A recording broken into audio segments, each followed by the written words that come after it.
Hey Bjorn, first thing I gotta say is congratulations to you and the whole Harley Davidson factory team on winning the Moto America King of the Baggers Championship. Thank you. Yeah, it's quite an accomplishment for the team and for the company, and we're really proud of it. Well, and that wasn't the only championship that Harley Davidson won in Moto America. Harley Davidson also won the Super Hooligans Championship through Kyle Wyman Racing and James Rispoli.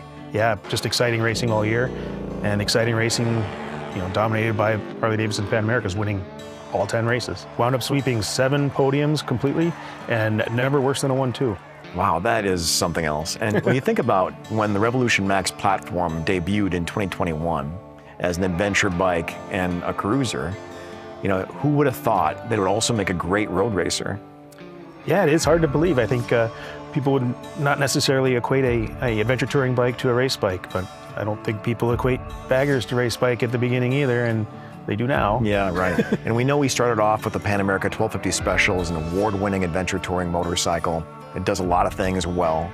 And there's a new variant of Pan America that was launched in 2025, the Pan America 1250 ST. Yeah, to go from the 1250 to the ST, they're really, we started with such a capable motorcycle, but had to go off-road. And so to go off-road, you got to make it taller. You have to give it more travel. You have to give it some different tires and bigger wheels to do so.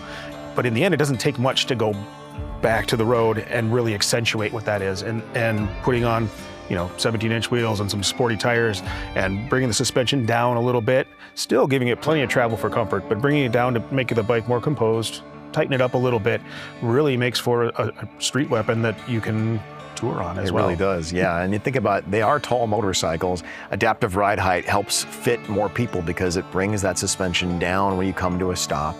It's a great technology on both the Pan America models. Adaptive ride height is I think one of the most innovative things that we've brought out in the last few years, and it really makes the world of adventure touring bikes and taller bikes more accessible to so many people.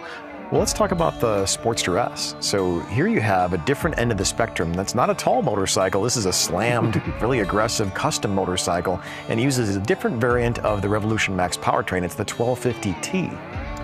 Yeah, so then, you move down the line to the Sportster S, and it's just much more that brutal power cruiser, really aggressive, and another way to take that motor and really highlight how diverse it is and also how high performance it is.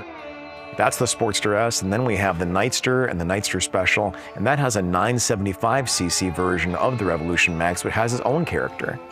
Yeah, the Nightster is kind of more that traditional cruiser, but with that 975, I think it gives it a much more engaging, you put that 975 in this cruiser, and it makes you want to twist the throttle. Yeah, it does a lot of things, and it's a great price point at $99.99.